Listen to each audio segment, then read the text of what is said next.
Halloween, the time when the spirits come out seeking revenge, the ghouls come from their tree roots wanting to dig their teeth into anything that moves, and vampires stalk the night watching for prey to drop their guard. It's also the perfect time to reflect on the horrific movies of the past. Films like The Shining, Transylvania 6-5000, The Exorcist, Poltergeist. Wait. What did you just say? The Exorcist? No, before that. The Shining? No, after that.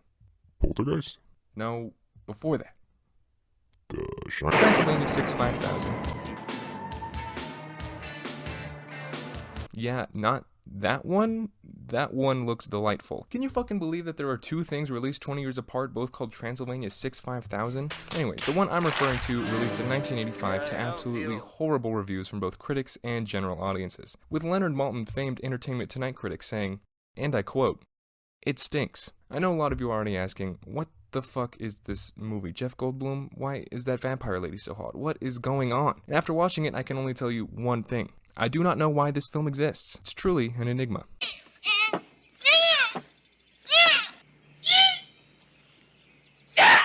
This mess of a film is directed by Rudy DeLuca, and if that name sounds familiar to you, I'd be like, why? Oh, that's weird. He's your uncle? Huh. What are the odds? But if it doesn't sound familiar, then you were like me.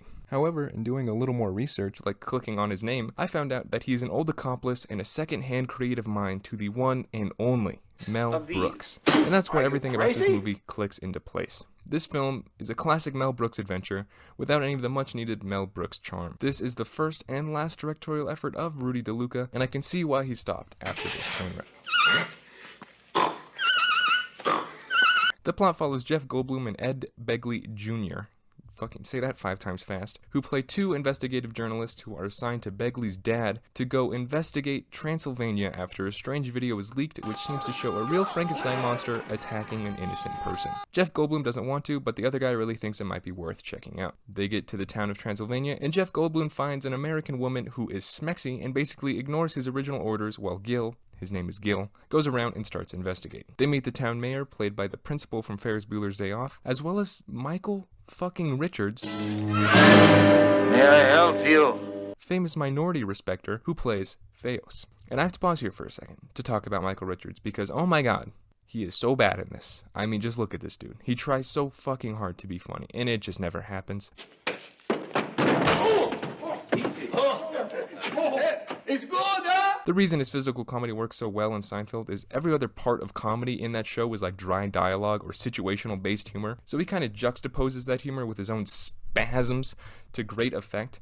But when this film already isn't funny, his added scenes feel like they go on for about 10 years, and I feel bad for him half the time because no one says cut. But then I realize it is kind of entirely his fault. I mean, just look at him go.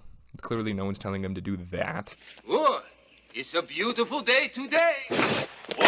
He's so cringy in every scene. If he wasn't in this film, it would be about 10 times more enjoyable, I think. It's so bad. But anyway, moving forward. The couple of journalists are staying at this hotel castle thing, and some weird things start happening. Like, for example, this vampire shows up for some reason. She's played by the one and only Gina Davis, who absolutely is my 80s to 90s crush. I mean, look at her. New fetish unlocked. Mid-80s vampire. Who knew? In the castle, we also meet maybe the 2 most annoying characters I've ever seen put to screen. This fucking guy and his wife played by Carol Kane, who I do like a lot, I really do, but man, she was not it in this role. 1, 2, 3, 4, 5, 6. They have a strange dynamic where she just wants to be by him at all times, and he just wants to do his work. It gets annoying almost immediately, and it lasts for fucking hours.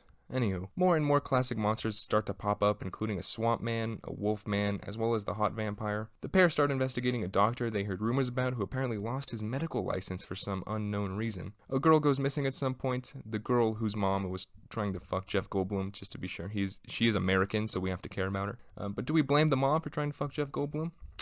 Absolutely not. When searching for her, they find the doctor and find out that this weird little guy was his little Igor guy the whole time. Who cares? It doesn't matter. They also find 3 monsters kind of just chilling in this dungeon. The best joke of this whole film comes right here with the doctor being like completely normal, except when he's in his crazy laboratory, then he goes insane. Are you all right? Who are you? Would you like some espresso? Radu, are you okay? You son of a bitch! I'll kill you! Papa! You're not gonna ruin my work! You okay? Yeah, that's good stuff. Shout out to the actor. Joseph Bologna. Get the fuck out of here. I'm telling you, this movie is cursed or something. Joseph Bologna. Anyway, some shit happens, Goldblum is in jail, and it's clear the sheriff of this town is in on the secrets. Then, while the mayor is drumming up a big mob of townsfolk to go kill these creations of this mad scientist, the creations themselves show up holding the lost girl, who's like slumped like crazy, looking hella dead. But obviously, she's not gonna be dead. That would be insane if this movie decided to kill like a 10-year-old girl. Then the doctor goes on to explain that these people aren't monsters. They're just like all of us. Like, literally, they're just human. The vampire is a nymphomaniac who he was helping out. The mummy, yeah, there's a mummy too, just had plastic surgery. The Wolfman has a hair condition, and Frankenstein was just a burn victim. The town accepts them for their differences and hangs the mayor. Just kidding. Could you imagine, though? That would be crazy. They just hung him, and that's how it ended. But no, anyways, they get their comeuppance, whatever. Goldblum gets the girl, the other guy gets his dad's respect, and I finally have a reason to kill myself. The end. Right, okay, so the plot sounds at least watchable, okay? It's almost too confusing at points, but it's an interesting idea at least. And to be fair, this movie is watchable without scratching your eyes out, but man, does it get tough at points. Again, anytime Michael Richards or Carol Kane is on screen, my hand gets closer and closer to the remote. And not that remote, the suicide remote. Is there a remote for that? I don't think so. I think the failure of this film goes back to Mel Brooks not ever being a part of this. This really feels like this was made for him. Weirdly enough, he was more involved in the fucking Paws of Fury film than this heap of garbage. And I think it's very unfortunate, as with his hand in either writing the script or possibly starring in some role, and maybe even directing this film, it could have absolutely been a classic. But I can see why he didn't. He already did something in Transylvania, and it's already an absolutely classic film called Young Frankenstein. Go watch it if you haven't already. It's very famous. But you can't top it. And going to the same well twice doesn't really seem like Mel Brooks' style.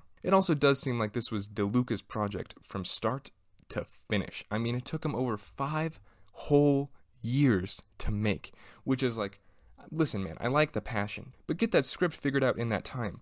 Please, I mean, come on, what are we doing for 5 years? But even though Mel Brooks isn't in this film, there are some solid jokes throughout. But nothing ever too substantial. Just the jokes that make you do one of these. You know, one of those? Just right up the nose.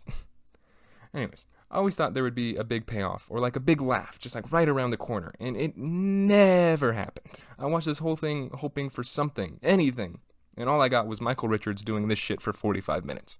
But the first scene, for example, has some witty dialogue, and it's very reminiscent of a classic Brooks film. It made me go, ha ha ha. Then there's a long pause before the next laugh. The scene with them in the bar or whatever, when everyone's staring at Gil, is like kind of funny just because it goes on for 10 minutes, and there are some other laughs thrown about in the film, many coming from Goldblum's performance. However, for every laugh, there is about a 10-minute dead period of complete and utter boredom, which sucks because the cast here is so awesome. Like, Jeff Goldblum does at least try in this film, and he is good in it, but he literally has nothing to do throughout. He's like this side character who just wants to smash, and it's just such a waste of his talents and charisma. Not to mention Gina Davis, who is in this for like 5 minutes and has like one line of dialogue. Like, come on. The 2 main stars from David Cronenberg's The Fly are in this movie, and they have one scene together. Like, how is that even possible? Turns out Goldblum and Davis actually met on this film and then later in life got married. It only lasted for about 4 years, but it is still probably the best thing to come out of this film.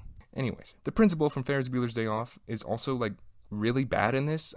He seems like he's having fun and his accent is actually weirdly consistent, but man, I don't know. He's just so unlikable. All I do is think about him fucking knocking the dog out in Ferris Bueller's Day Off. I hate that guy. Overall, this was not a fun watch. In fact, it goes very well with Halloween, just because it made me want to turn into a decoration myself. This is what's resulted of 5 years of hard work. It's so confusing. I blame Michael Richards for the whole thing, honestly. I think the concept is there. It's not horribly written, nor is it poorly made. Just something is missing, and unfortunately, that something is the most important thing for any comedy like this.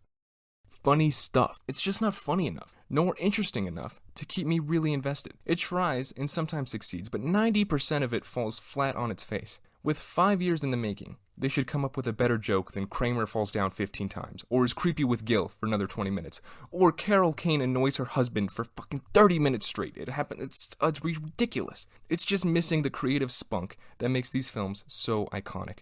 Look at Young Frankenstein. Not only is that film genuinely hilarious, it also wants to be taken seriously, which adds to the comedy as well as keeps the viewer watching.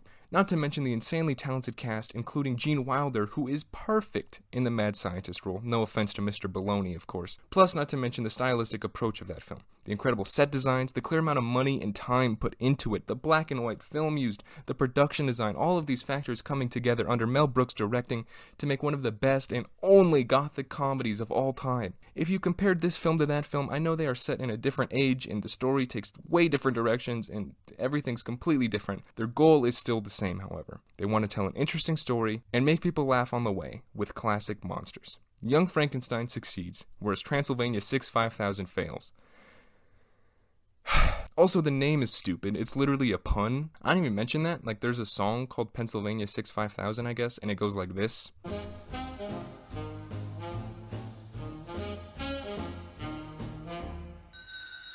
Pennsylvania 65000. And they decided, hey, let's make a weird monster, not monster movie about Transylvania and reference that name. So weird.